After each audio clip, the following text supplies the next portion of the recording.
Oke, lanjut di iseng-iseng sharing soal WMI part 2 ya. Kita akan mulai lagi di part 2 soal-soal WMI. Kalau ada pertanyaan, ada soal yang jawab, tulis aja di kolom komentar, nanti kita akan bahas di video selanjutnya. Oke, ya kita mulai lagi dengan nomor 6 ya sekarang ya, kebetulan kemarin. Nah, PT Sinsual Paradise mencatatkan rasio pembayaran dividen payout ratio sebesar 40% dari laba bersih dan ROE-nya return on equity perusahaan tercatat 25%. Berapakah ekspektasi pertumbuhan perusahaan di masa mendatang? Nah, oke. Ini biasanya seperti biasa kita capture dulu. Kita capture dulu ya guys. Kita bawa ke Excel.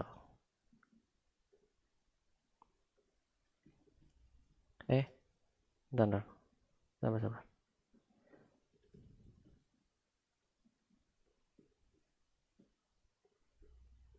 Sabar ya teman-teman. Nah, oke.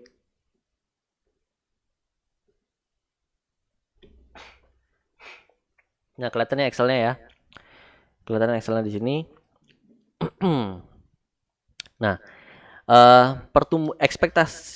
ekspektasi pertumbuhan di masa mendatang itu maksudnya adalah growth. Dalam rumus keuangan biasanya rumusnya itu sama dengan RR kali ROE. ROE. Nah, RR itu apa? Itu biasanya retained earning ratio. Retained earning ratio atau retention rate atau rasio laba ditahan. Oke, kelihatan ya teman-teman ya. Nah, ROE itu sama dengan return on equity atau laba per modal lah. Jadi berapa laba yang mampu dihasilkan dari modal, berapa persen laba yang akan mampu dihasilkan di masa depan gitu ya, atau di masa sekarang juga. Jadi itu laba per modal rumusnya. Nah, oke. Nah, kalau ngomongin RR, kita akan ngomongin yang namanya DPR. DPR ini dividen payout ratio atau rasio pembayaran dividen. Oke. Karena konsepnya gini, ketika perusahaan punya laba atau net income, itu otomatis pasti dibagi dua. Kalau nggak bagiin dividen, ya bagi laba ditahan gitu dah. Dalam kurung untuk ekspansi. Ya dong. Biasanya kalau labanya nggak dibagiin jadi laba ditahan, ya buat ekspansi gitu ya teman-teman. Nah, ya udah, berarti dianggap laba ini itu 100%, labanya 100%, berarti persentasenya akan dibagi dua antara dividen dan laba ditahan gitu ya. Jadi intinya laba atau net income kan 100%, berarti ya dipecah dua gitu kan. Nah, kalau misalnya di soal dibilang rasio DPR itu sama DPR itu sama dengan berapa tadi soalnya? 40%, berarti otomatis RR-nya laba ditahan adalah 60%. Benar nggak? 1 min 40% gitu ya.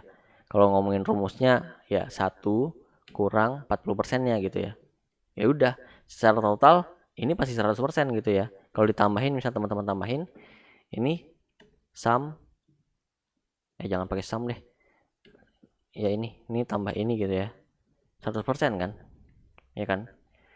Nah, berarti rumus growth adalah RR kali ROE.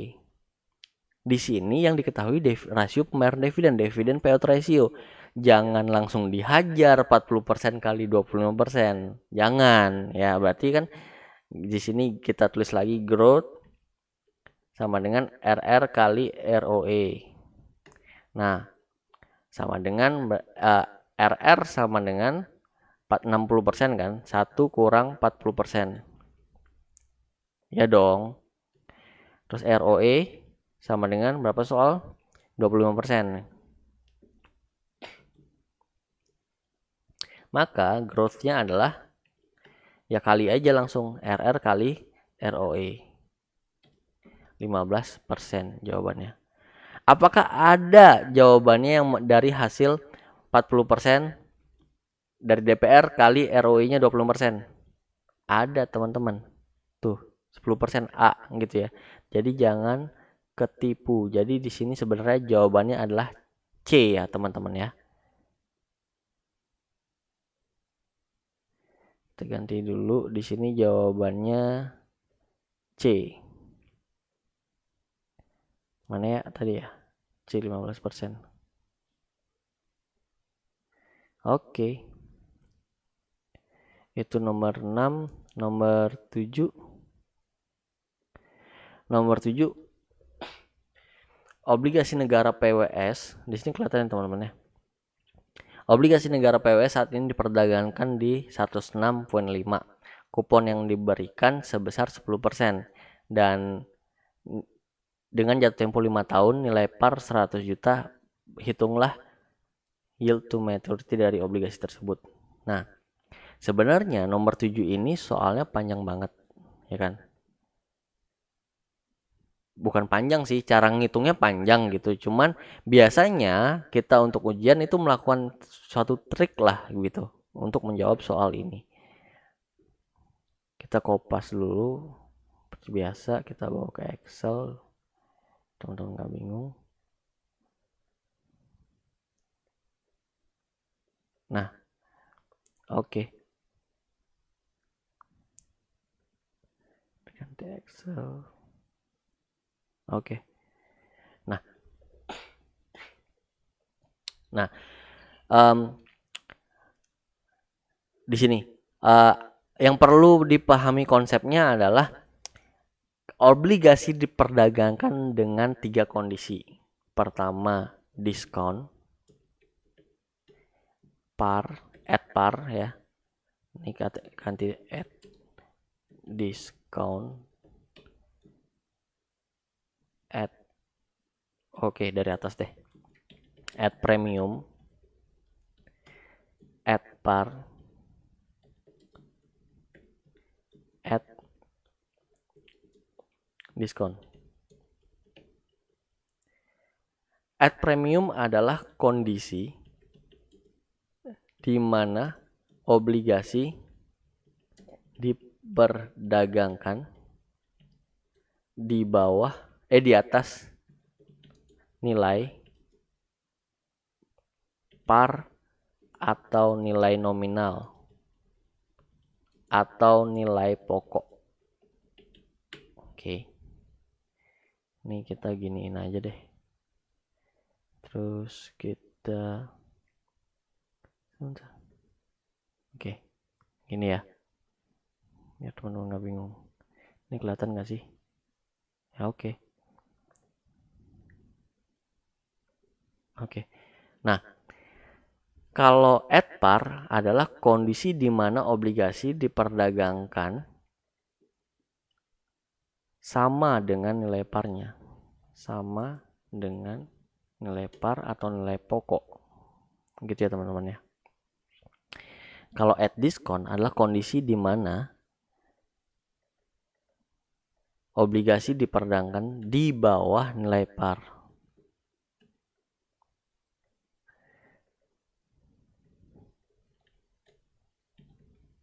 Oke. Nah, di bawah nilai par ya. Oke. Maksudnya gimana? Contoh ya. Di sini kan di soal dibilang harga obligasi 106, ya kan? nilai parnya 100 juta. Oke, perdagangan obligasi biasanya pakai percentage 106,5, 101, 102, 99 gitu ya. 99% gitu misalkan. Nah, kalau yang 106 nilai par itu adalah 100. Umumnya 100. Nah, harga ya. Nilai par itu umumnya 100. Kalau at premium berarti di atas 100%. Ini kita ngomong 100% ya. Kalau at diskon di bawah, umumnya nih ya, di bawah 100%. Gitu. Jadi kondisi di atas ini adalah di soal ini itu ya at premium bisa dibilang kan ya. Nah, perlu lagi dilihat karakteristiknya gitu loh ya. Kalau dia premium, kupon yield akan seperti gini. Kupon yield premium lebih besar dari current yield, lebih besar daripada WTM. Kupon, ya kan?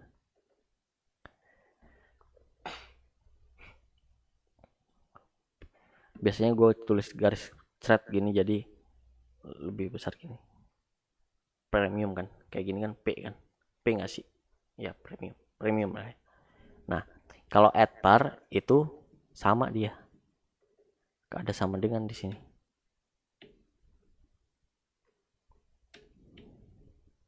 Oke, kalau diskon biasanya gue tulis D gini, D kelihatan, kebalik gue B jangan D, ya gimana kameranya, gitulah. Berarti gini.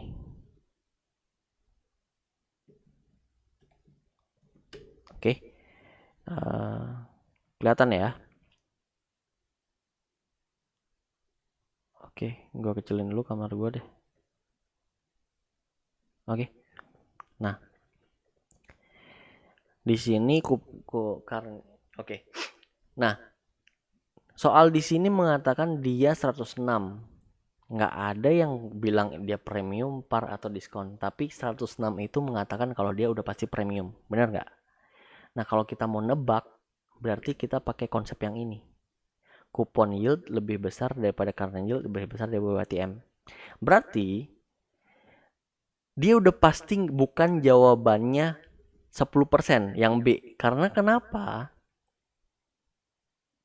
10% dan kuponnya itu 10%, YTM-nya kan nantinya YTM nih, YTM-nya 10%. Itu adalah kondisi at par, bener nggak? Jadi B bukan pasti jawaban. Jadi kalian udah bisa nebak kalau B itu bukan nih jawabannya gitu. Terus apalagi yang 11%? Kuponnya YTM-nya ya 11% berarti lebih tinggi daripada kupon yield. Berarti kupon yield lebih rendah dibandingkan YTM kan. Dia akan kondisinya diskon dong, harusnya bukan 106. Nah, berarti kan kalian bisa nebak yang D udah bukan pasti jawabannya gitu ya. Yang pasti jawabannya adalah A dan C gitu ya. 8% dan 9%. Biasanya kalau kita main tebak-tebakan kayak gini adalah tebak yang paling rendah yaitu 8%. Gitu ya. Jadi kita kalau ngomongin ke teman-teman ribet cara ngitungnya kayak gimana, ya jawab aja yang A 8% gitu. 8 sama 9 lebih. Yang mana 8% udah gambling aja. Tapi kalau teman-teman mau ngitung, ayo kita belajar ngitung sekarang ya. Kita balik ke sini lagi soalnya. Nah,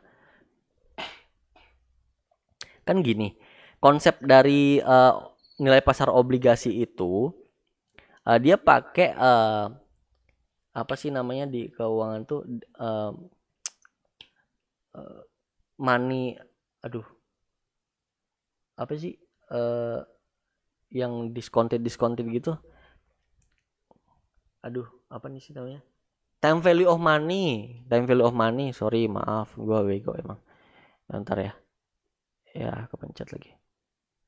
Time value of money ya teman-teman ya. Kita lanjut aja. Misalnya kan di sini dia ada berapa tahun? Jatuh temponya 5 tahun kan. Seperti biasa kita kopas yang atas aja deh.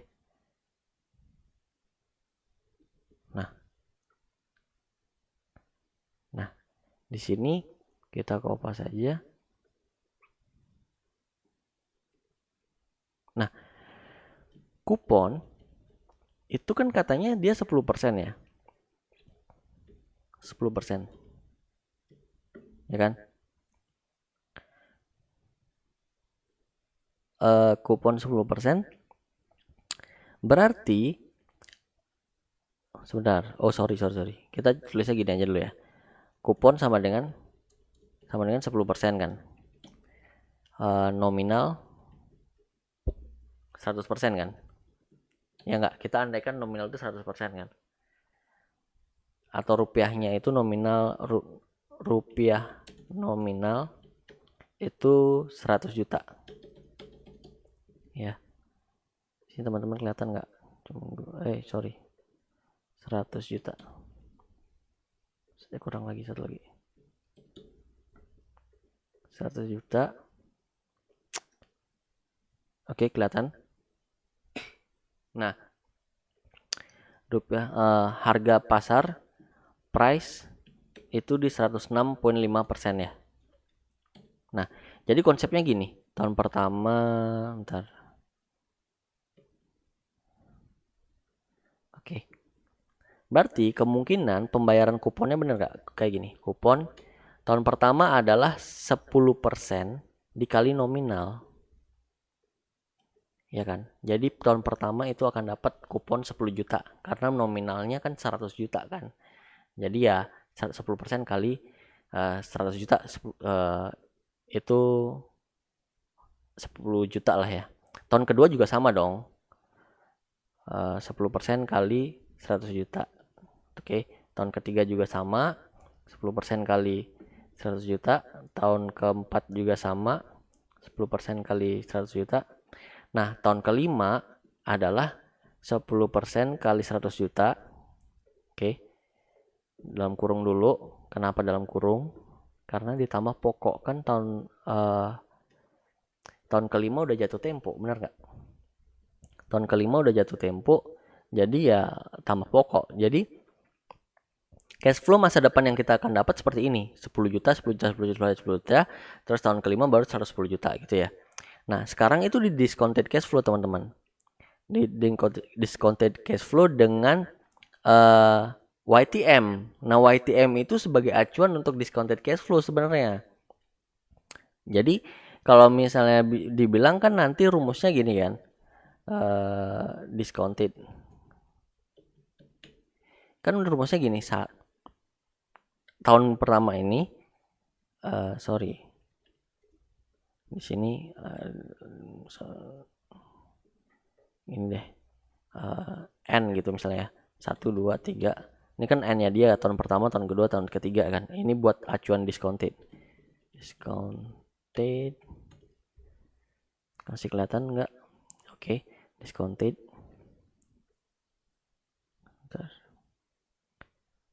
Oke, diskontednya adalah 10 jutanya dibagi 1 tambah 1 tambah YTM-nya. Sebentar. Sorry. Enggak gini caranya. Di sini kita tulis YTM dulu deh. Tapi kita kosongin kan. Discounted. Rumusnya adalah 10 jutanya dibagi 1 tambah YTM. Jadi dibagi 1 tambah YTM, ya kan? Pangkat dipangkatin. Pangkat N-nya. Tahun pertama berarti N-nya 1. Gitu ya. Jadi discounted cash flow-nya ketika ini 0 gitu ya. Kan ini belum kita tulis kan. Maka yang terjadi seperti ini. Jadi discounted bagi ini, yang ini juga sama rumusnya. Kita ulang rumusnya ya. 10 jutanya cash flow yang ada dibagi 1 tambah YTM-nya. Pangkat N-nya di sini 2 kan. Yang ketiga juga sama. Jadi kita tarik aja ya di sini ya. Nah, berarti total discounted cash flow adalah 150, ya kan? total cash flow di sini ya. Cash flow. Maafin teman, oret-oret aja teman-teman ya.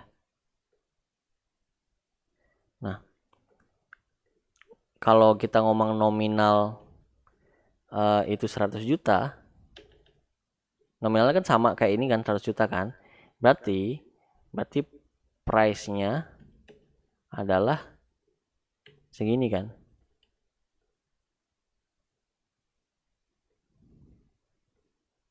%150 kan.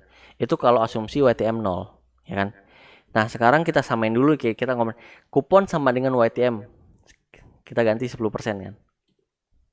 Ganti sini kalau 10%.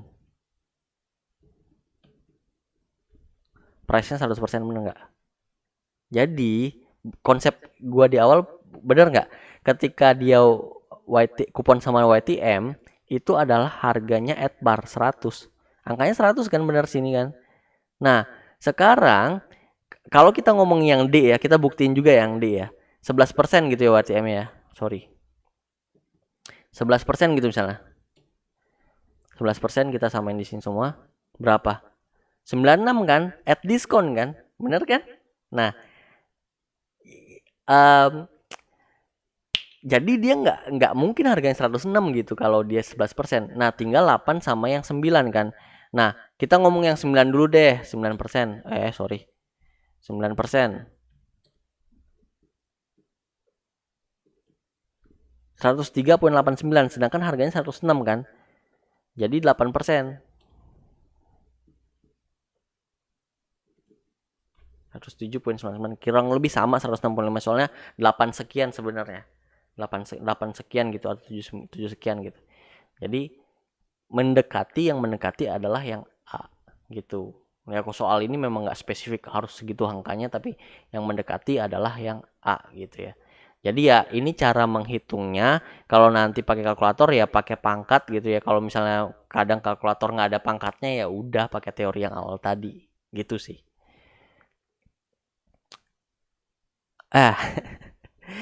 Oke, jadi di sini jawabannya adalah yang A ya, teman-teman ya. Dan kepanjangan gua ngejelasinnya udah 22 menit cuma dapet 2 soal. Ya memang gue sih niatnya di sini ngejelasin supaya teman-teman benar-benar paham detail per detailnya, nggak cuman gue udah lulus WMI ya udah gitu. Gue kasih juga triknya biar kalau pengen ada yang mau jalur cuman pengen lulus aja ya pakai trik yang tadi, tapi kalau ada yang mau belajar ngitung kayak gimana ya ada juga versinya gitu ya. Jadi ya teman-teman yang mungkin pengen jalur cepat mungkin agak bersabar karena satu soal gue jelasin berapa menit gitu ya. Dan sekarang menitnya udah terekam 23 menit ya. Semoga nanti kita akan lanjut di soal berikutnya ya. Di video berikutnya maksudnya. Kalau misal teman-teman mau tahu lebih lanjut, follow aja IG-nya Sinswell Paradise dan YouTube Sinswell Paradise, karena kalau di sini kepanjangan kita akan upload di YouTube. Oke, kita lanjut di part selanjutnya. Bye semuanya. Bye.